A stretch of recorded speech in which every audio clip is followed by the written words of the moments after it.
Friend, good morning and welcome back again. So आज का topic है इंट्रोडक्शन टू एलर्जी टेस्टिंग और ये है फार्माकोलॉजी की एक नए असाइनमेंट की टॉपिक जो कि आपका diploma pharmacy second year student के लिए है। और तो सबसे पहले ये वीडियो शुरू करने से पहले मैं रिक्वेस्ट करती हूँ कि आप ये वीडियो को पूरा देखें ताकि आपको नॉलेज हो कि ये टॉपिक और ये असाइनमेंट आप किसके बारे में बताने वाले हो और ये आपकी हेल्पफुल होगी आपके सिलेबस के पोर्शन को कवर करने में भी। और कई बार यहाँ से काफ़ी क्वेश्चंस आते हैं जितना मुझे एक्सपीरियंस है, और ये वाइवा वगैरह में काफ़ी ज़्यादा पूछा जाता है, तो ये काफ़ी ज़्यादा हेल्पफुल होने वाला है। तो आप ये पहले इस टॉपिक को समझिए, और अगर आपको स्क्रीनशॉट लेके रखना है तो आप स्क्रीनशॉट ले करके रख सकते हैं, बाद में असाइनमेंट बना सकते हैं, वरना आप चाहे तो वीडियो पॉज करके भी अपना असाइनमेंट कंप्लीट कर सकते हैं। जैसा आपको सुविधा लगे वैसा कर सकते हैं। तो सबसे पहले वीडियो शुरू करने से पहले मैं आपको शो करती हूँ कि हम क्या टॉपिक कवर करने वाले हैं, आउटलाइन क्या है इस डॉक्यूमेंट का वो दिखाती हूँ। तो ये है कंटेंट जो आप अपने फ्रंट पेज में असाइनमेंट में आप वहाँ पे लिख सकते हैं। तो सबसे पहले जो इंट्रोडक्शंस है, इंट्रोडक्शन के अंदर में ये जो है ये सब पॉइंट है ये सारा। फिर है हमारा टाइप्स ऑफ एलर्जी है, एलर्जी टेस्ट है, उसके बाद ये उसके अंदर में सब पॉइंट है, और फिर है प्रोसीजर एंड इंटरप्रिटेशन है, फिर उसके अंदर में ये सारा उसकी सब पॉइंट है। फिर है हमारा role of pharmacist in allergy testing and management है, और उसके अंदर फिर ये सारा सब पॉइंट है। फिर लास्ट में कंक्लूजन है और रेफरेंसेस है। तो ये रहा हमारा कंटेंट, आप लिख सकते हैं फर्स्ट पेज में ऑफ द असाइनमेंट। ओके, और असाइनमेंट में ज़रूर अपने इस टॉपिक के रिलेटेड आपको बहुत सारे इमेजेस मिल जाएंगे, पिक्टोरियल रिप्रेजेंटेशन मिल जाएगा आपको गूगल में। आप डाउनलोड करके उसकी प्रिंट आउट निकाल के आप असाइनमेंट में ज़रूर उसको यूज़ करें, इससे आपकी स्कोरिंग बहुत सही होगी, अच्छी होगी। और कलर स्केचपेन का यूज़ करें, हाईलाइट करें, वो भी बहुत अच्छा लगता है, प्रेजेंटिंग जो है बहुत सही होता है और मार्क्स स्कोरिंग काफ़ी अच्छा हो जाता है। तो सबसे पहले शुरू करते हैं इंट्रोडक्शन से। तो इंट्रोडक्शन क्या है कि introduction to allergy testing. Allergy testing है क्या? कई बार क्या होता है कि हम इंसान जो होते हैं, इंसान काफ़ी अलग अलग होता है, सबका ब्लड ग्रुप अलग होता है, सबका बॉडी वेट या मेटाबॉलिज्म सब कुछ बहुत अलग होता है। तो कई बार ऐसा होता है, बहुत सारे ऐसे ड्रग्स है जो कि शायद बहुत लोगों के लिए सेफ़ है या फिर एलर्जी नहीं क्रिएट करता है, और बहुत लोगों के लिए एलर्जी क्रिएट करता है। अभी फॉर एग्ज़ाम्पल अगर मैं आपको अगर एक सिंपल सा एग्ज़ाम्पल दूँ, जैसे कि बहुत लोगों को बैगन खाने से एलर्जी हो जाती है, या फिर अंडा खाने से एलर्जी हो जाता है, या प्रॉन खाने से एलर्जी हो जाता है। वैसे ही बहुत सारे लोगों को नहीं एलर्जी होता है। तो सिमिलरली ये भी वैसा ही कुछ है कि एक ही ड्रग, सेम ड्रग बहुत लोगों के लिए बेनिफिट होता है और बहुत लोगों के लिए एलर्जी का भी कारण बन सकता है। और एलर्जी ऐसा है कि एलर्जी कई बार ऐसा होता है कि एलर्जी सिंपल हो सकती है और बहुत बार कॉम्प्लेक्स भी होती है। तो हमें डिपेंड होना चाहिए, मतलब डिपेंड करता है पर्सन टू पर्सन।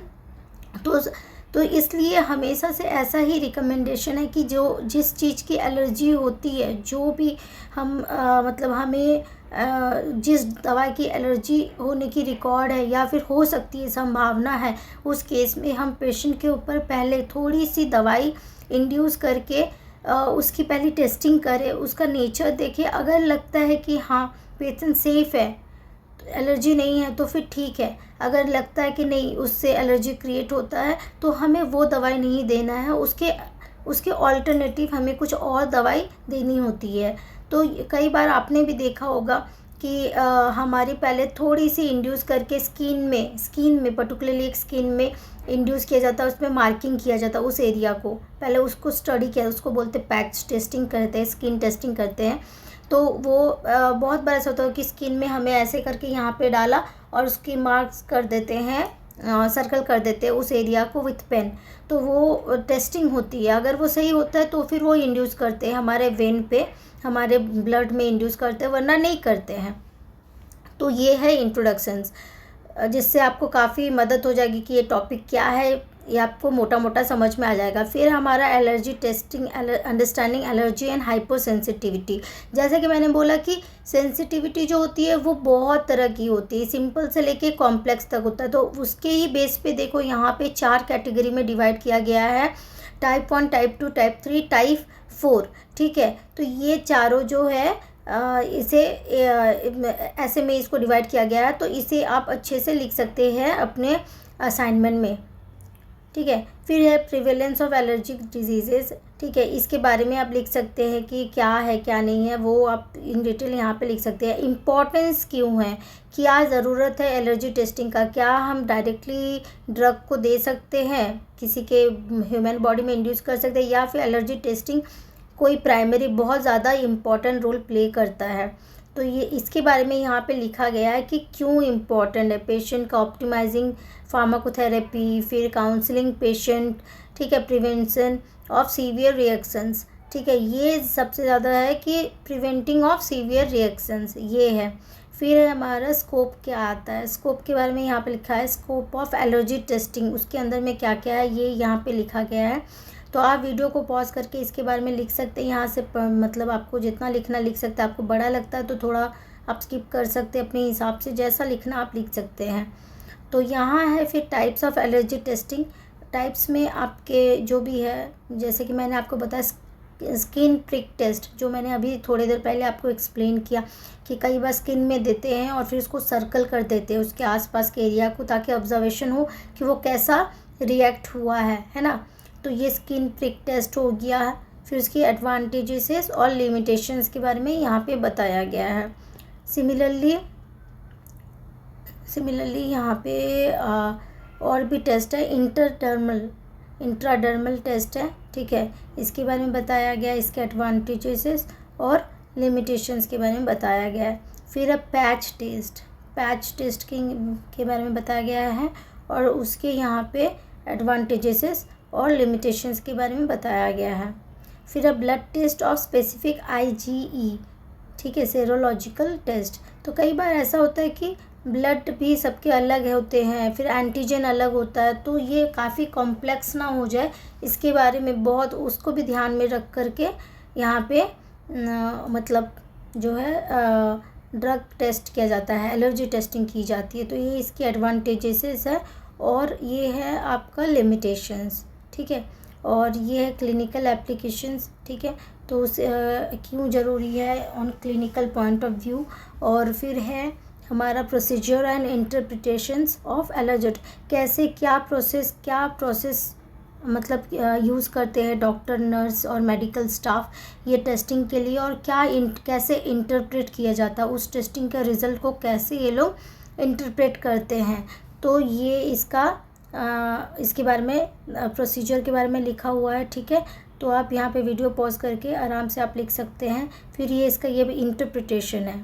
ठीक है, ये इंटरप्रेट करना मतलब उसका कैसे कंक्लूज़न करना कि इस टेस्ट का क्या रिज़ल्ट आया है, ये इंटरप्रेट करना। फिर इस टेस्टिंग के समय में क्या प्रिकॉशन रखना चाहिए हमें, ताकि पेशेंट को कोई कॉम्प्लेक्सिटी ना हो, इसके बारे में बताया गया है। वैसे ही सिमिलरली पैच टेस्ट के बारे में बताया गया है, प्रोसीजर है ये उसका, और फिर ये उसका इंटरप्रिटेशंस, और ये है उसका प्रिकॉशंस। फिर है general considerations and pitfalls, generally हमें क्या कंसिडर करना चाहिए और कहाँ हमसे भूल हो सकती है, तो ये सब चीज़ यहाँ पे लिखा है और इसके आप अपने असाइनमेंट में लिख सकते हैं। रोल ऑफ फार्मासिस्ट का क्या है, फार्मासिस्ट का क्या रोल है इन एलर्जी टेस्टिंग एंड मैनेजमेंट, ये इसके बारे में यहाँ पे लिखा गया है। फिर उसके बाद patient counselling and education, patient को कैसे काउंसिल करना, उसको कैसे पेशेंट को भी तो हमें बताना, काउंसलिंग करना बहुत ज़रूरी है, उसका हिस्ट्री के बारे में जानना ज़रूरी है, उससे कुछ पूछना ज़रूरी है कि उसकी कोई एलर्जी कभी रही है कि नहीं, क्या चीज़ से उससे प्रॉब्लम होता है। कई बार बहुत प्रॉब्लम हो सकता है, जैसे स्किन में इचिंग निकल आना, स्किन रैश हो जाना, खुजली होना, या फिर बहुत तरीके सांस लेने में दिक्कत होना। तो ये सब पेशेंट की काउंसलिंग के दौरान ही हमें पता चलता है, और पेशेंट को साथ ही एजुकेट करना कि आप ऐसी चीज़ें मत करो, नहीं तो आपको ये प्रॉब्लम हो सकती है, या फिर ये प्रॉब्लम हुआ तो आपको उससे कैसे हैंडल करना है, ये भी काफ़ी ज़्यादा इम्पोर्टेंट है। फिर है मेडिकेशन मैनेजमेंट एंड सेफ्टी। इसके बारे में लिखा हुआ है कि कैसे मेडिकेशन को मैनेज करना है और कैसे सेफ्टी को कंसिडर करके रखना है। ठीक है। रेफरल एंड इंटरप्रोफेशनल कोलैबोरेशंस, मतलब सारे कैसे एक साथ में सारे मेडिकल जो फील्ड के लोग हैं कैसे एक साथ में कोलैबोरेट करें कि ताकि ये चीज़ और अच्छी हो सके। ठीक है, पेशेंट को और बेनिफिट हो, इसकी आउटकम जो है पेशेंट को बेनिफिशियल होनी चाहिए, है ना। तो ऐसा है मॉनिटरिंग एंड फॉलोअप, मॉनिटर करना, फॉलोअप करना एलर्जिक मतलब टेस्टिंग के बाद, या फिर कोई पेशेंट को देखते रहना कि कुछ ड्रग लेने के बाद उसको मॉनिटर करना कि उससे कोई प्रॉब्लम ना हो रही हो, या follow time to time interval में उसे मीट करना, उसकी डेटा अपडेट करना, रिकॉर्ड करना उसके पैरामीटर्स को। और ये है कंक्लूज़न है, ये कंक्लूज़न यहाँ पे लिखा हुआ है और नीचे है ये रेफरेंसेस, तो आप यहाँ से रेफरेंसेस लिख सकते हो। तो आई होप आपको ये वीडियो अच्छा लगा होगा, सही लगा होगा, जानकारी मिली होगी, इससे आपको नॉलेज मिली होगी। तो अगर वीडियो अच्छा लगा है तो please share, subscribe and support my channel, और शेयर कीजिए, सब्सक्राइब कीजिए ताकि मैं और वीडियो बना सकूं, और इससे क्या होता है मोटिवेशन भी मिलता है। So thank you so much, bye bye.